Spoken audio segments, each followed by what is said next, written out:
The magic and the curse of Survivor Series as a PLE.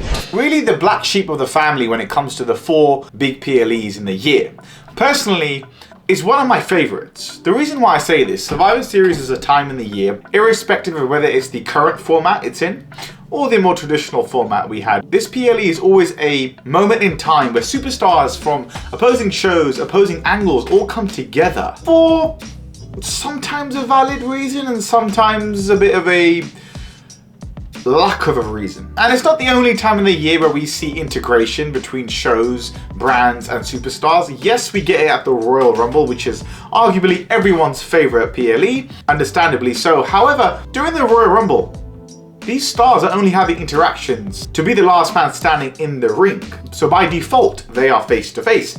However, with something like Survivor Series, there's either the bragging rights for the show they're from, Raw or SmackDown as they used to be, or the bragging rights for the superior world champion or the mid-card champion, or any champion for that matter, or in more recent years, War Games. And that's what I really want to touch on first. War Games is an interesting concept. Ever since its main roster inception, which I believe was a few years ago, back in 2022, if my memory serves me well. Initially, I didn't know what to make of it. Of course, we know Dusty Rhodes was the man who invented this concept. It's been used throughout history, but arguably it's never had this much eyes on it ever since 2022. Now, when this match came out and it replaced the traditional 5-on-5, whether it was SmackDown versus Raw or whether it was Team Wrestler A versus Team Wrestler B, I initially was a bit, I'm a bit of a weird one. I actually really enjoyed the whole 5-on-5, even if it was SmackDown versus Raw. It just felt kind of cool, where everyone sort of gears up. You either wear red or you either wear blue, like you're the Blood and Crips in LA. It kind of gives that vibe, and you guys go to war. And yes, sometimes if the build was done correctly, like it was done correctly in 2005, I really enjoyed. You had Batista kind of lead Team SmackDown. You had HBK lead Team Raw. You had Big Show and Kane lay out Batista backstage. You had all this sort of shenanigans going on, and that sort of small 3 to 4 week window was a great build. Now, the company's never always done a tremendous job with SmackDown versus Raw during Survivor Series, but I make the case I've always kind of enjoyed it. And what they've done in recent years with the old format, I'm talking about SmackDown versus Raw, they've kind of integrated mini storylines. I remember Triple H and Kurt Angle at one point a few years ago, Shane McMahon. So they did have the ability to tell storytelling in there where it led to something greater after the PLE. So it didn't just feel like an exhibition. At times it was the case. My most memorable, recent, modern day memory of this format is 2019, I believe. NXT versus Raw versus SmackDown. Like, I have to give it a clap right now. It almost gives me goosebumps. I remember it came down to Keith Lee and Roman Reigns. Man, the whole match was just so freaking good. And that showdown, we gave Keith Lee the moment he deserved against the Big Dog, which was, thank God, the final year of the Big Dog before he turned Tribal Chief. So fast forward to 2022, I was slightly gutted that we now have this War Games match, which is also not elimination. I really like elimination style matches. I think it's really fun. It just kind of tells the story. It builds up to that crescendo where it's like, oh, who are the final two? You know, Elimination Chamber does that tremendously. It says it on the tin, Elimination Chamber. However, with War Games, it's like, it's a cohesive team effort, which that is what I want to focus on. Bringing together superstars to coexist can do many things. You can tell stories. Can they coexist? Are they successful? You can create drama there. But sometimes, and I know this, I'm going to caveat this by saying, using the word rationality, logic, or sense in the world of professional wrestling, you have to take it not with a pinch of salt, a bucket of salt. I understand that. But there have been times, and I'm seeing this with especially the current build to War Games. It's like we're putting it together for the sake of putting it together. War Games as opposed to SmackDown versus Raw. The reason why SmackDown versus Raw or Team A versus Team B worked so well before is because they either used Team A versus Team B when it was like personal, or they used SmackDown versus Raw if there wasn't an actual story to tell where you had 5 guys who hated 5 guys.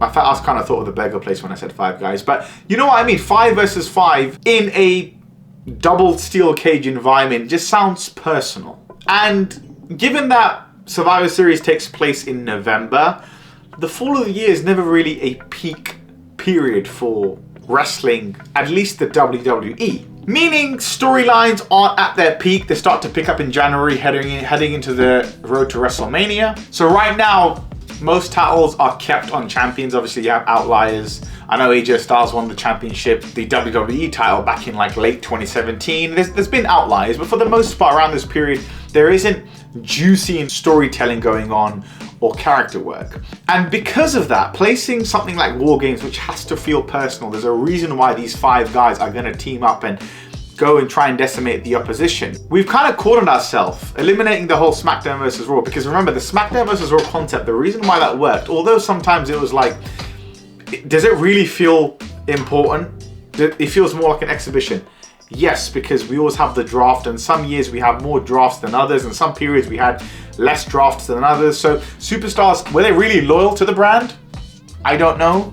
I don't know how to feel about that, but at least it was a break from the traditional format of the programming, and it didn't have to be fucking hell. Like, these 10 dudes are having a match because they despise each other, because you're not necessarily always going to have that. Yes, you've had that in the last couple of maybe 1 or 2 War Games matches. It has made sense. This year, I don't know if it makes sense on the women's side or the men's side. Now, you had Cody Rhodes show up on Raw. Again, I don't see a lot of people talking about this element of Cody Rhodes, because why? Like, you know, yes, okay, he had a match with Seth Rollins at Crown Jewel, but that was again with the whole champion versus champion. They're taking that out of Survivor Series. It was more of a, I don't want to say an exhibition match, but it kind of was. It wasn't a personal beef with Seth Rollins and Cody Rhodes. It's funny for me to say that, yes, because they've got such a storied history ever since Rhodes returned in 2022. But that match wasn't because they were trying to kill each other. It was to see who the best champion was. So Cody Rhodes coming back in and trying to go after the Vision, now the Vision's already turned on Seth Rollins, is like, why are we here? Why is he now putting himself in the predicament to back CM Punk and Jey Uso? Yes, they're all buddies in storyline. Like, it's not like CM Punk and Seth Rollins who hate each other. Like, they get on. I understand that. And next week on Madison Square Garden, I know for a fact the remaining participant, one for sure, is going to be Roman Reigns. We're going to hear the OTC music here, and he's going to return again for the millionth time in a calendar year. Again, I'm not going to complain, I do enjoy it, but it's like, fucking hell, how many times are we just going to have the OTC has returned? Yes, him coming in now and getting amongst the egos and being, you know, next to his mini-me in Jey Uso. Yes, that's fine. But it just doesn't feel so personal, and I think the way they just had that segment backstage, I enjoyed it. I was sports entertained. But then William Regal comes out, he appears to be out of nowhere, and he says, War Games! It works because of the British accent.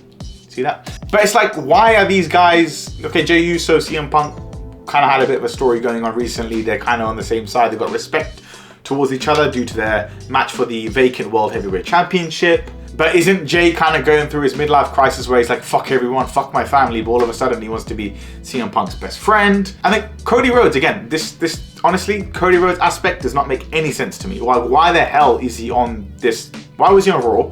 I know he was like, oh, to John Cena, champ, you know, I'm not going to miss your IC title match or one of your last matches or something on Raw, something along those lines, where I was like, really? And then I think the 5th participant's probably going to be either Randy Orton or LA Knight. Either one of them, again, doesn't make too much sense, but Randy's kind of linked to Cody, so they're going to definitely, well, fucking hopefully they tell that goddamn story. I thought it was going to initiate a WrestlePalooza event at Saturday night's main event, to no avail, so let's get the freaking cogs moving, WWE. I've made about 3 videos on this. I look like an absolute idiot at this point. And LA Knight, of course, has been all over he's been all over the main event scene. Yeah, he's been all over the main event scene, but he's just been sniffing it, you know? Sadly, I mean, it's a story to tell with LA Knight and all of his fans. I mean, I'm definitely one of his fans, but his diehard fans, man, I must feel your pain. So we're gonna have a plethora of egos trying to coexist, and contrary to previous War Games matches where you had the OG Bloodline, that was legit a team, they were all on the same page. Other than the whole Sami Zayn, Kevin Owens in the first War Games on the main roster, that element of telling the story, other than that, you had a team that could coexist. Like, they were brothers, they were, I mean, a fucking family. So, whereas now, I know we're telling a different story, but again, it just feels rushed. It feels like, what, we've got 2 weeks. So really 3 weeks in, we're doing a build for again, it's going to be a very enjoyable PLE. I genuinely enjoy, I know it's the black sheep of the family when it comes to the 4 big PLEs, like I mentioned, but it's really fun. Like Survivor Series, like I said, old format, new format, it's just super fun. But I have to say, I can make the case and I can understand why other people are a bit like, what are we doing? Like on the women's side of things, yeah, that would just, I know I'm nitpicking and I'm sounding like I'm bitching a bit, and I am a little bit. Like I'm saying I love Survivor Series, and at the same time I'm like, what the fuck are they doing? But yeah, I can say both. I'm a wrestling fan, and I can sit here and complain, and I can still have a smile on my face. That's the beauty of professional wrestling. But it's very similar to the argument that pretty much all of us wrestling fans made, where we used to have Hell in a Cell around Halloween season in October. We used to pull out that ugly fucking red cell to be like, oh, it's spooky season, so we're gonna basically stick a weird kinky ass steel cage room or whatever, and you've got stories to tell. Hell in a Cell's always been personal, man. Like a War Games match, to me, War Games, it says it on the freaking tin, it should be personal, and you're not. The only thing is that they should be able to interchange in my eyes. Bit of a hot take, because now honestly War Games has grown on me. I really love how we have the little cage outside near the Titantron entrance area where you've got these, because really typically in War Games we've got the big dogs in there, right? And they're all sort of telling the story. You have the CM Punk and Roman Reigns moment, I think it was last year, which was so freaking good. So I really enjoy the match, but sometimes it just doesn't make any sense. And it's like, right now we're gonna have the World Heavyweight Champion on Raw and the WWE Champion off SmackDown in the men's War Games match. So definitively, I assume we're gonna have no world title matches, at least for the men's side. So is that the right move? And coming back to gimmicky PLEs like Hell in a Cell, we had a lot of complaints by us wrestling fans saying, why are we having a Hell in a Cell PLE when it's like one match is gonna be Hell in a Cell, or they've got more than one match in that environment, in the Hell in a Cell cage, but it doesn't warrant it. Like the guys don't even have beef, like it might just be a normal match. And it's like, that's the thing with cornering yourself when it comes to stipulations. I think the hot take here is a solution for this, perhaps, if I may. Have War Games as and when needed.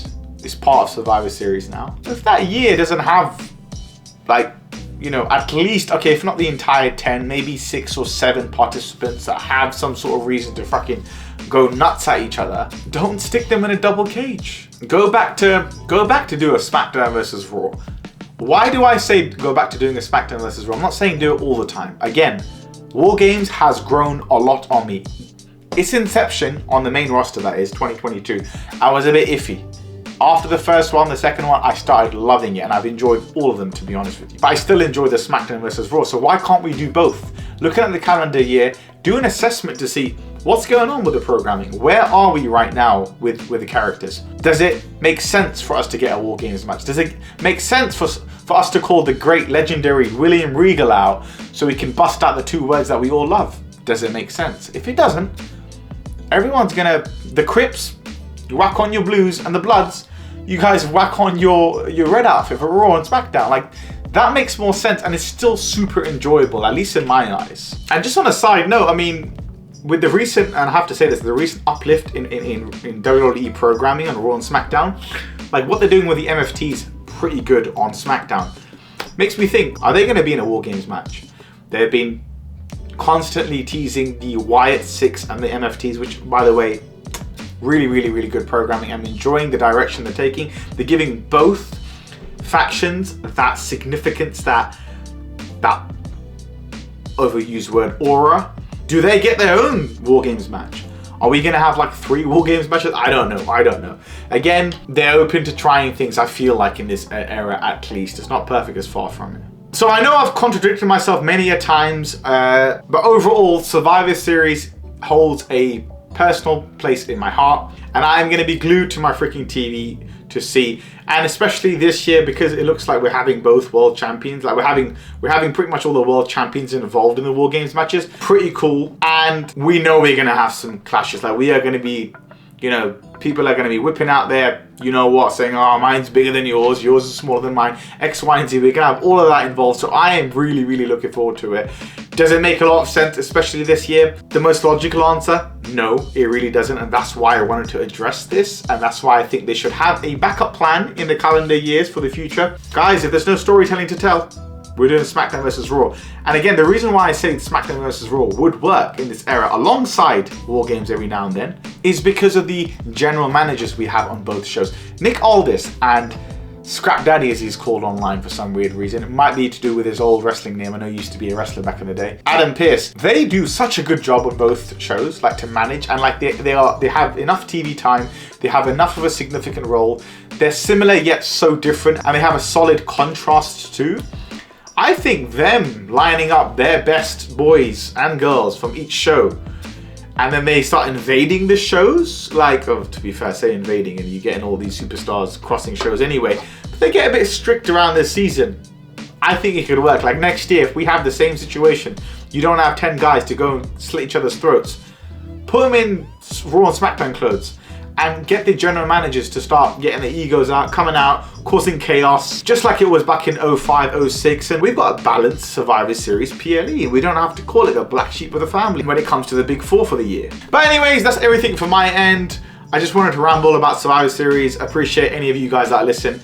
I would also appreciate if you guys could subscribe, like, comment. I'm trying to grow the channel, and genuinely any content I make just comes from the heart. I don't really follow a script or anything like that. I know my content may be all over the place, but I just love professional wrestling, especially WWE, even though sometimes it can piss me off. That's normal. That's just us wrestling fans, and we think we know what's best, and we're just going to give our opinions. So thank you for watching, if any of you guys are watching at this point, and I'll catch you guys in the next one. Peace.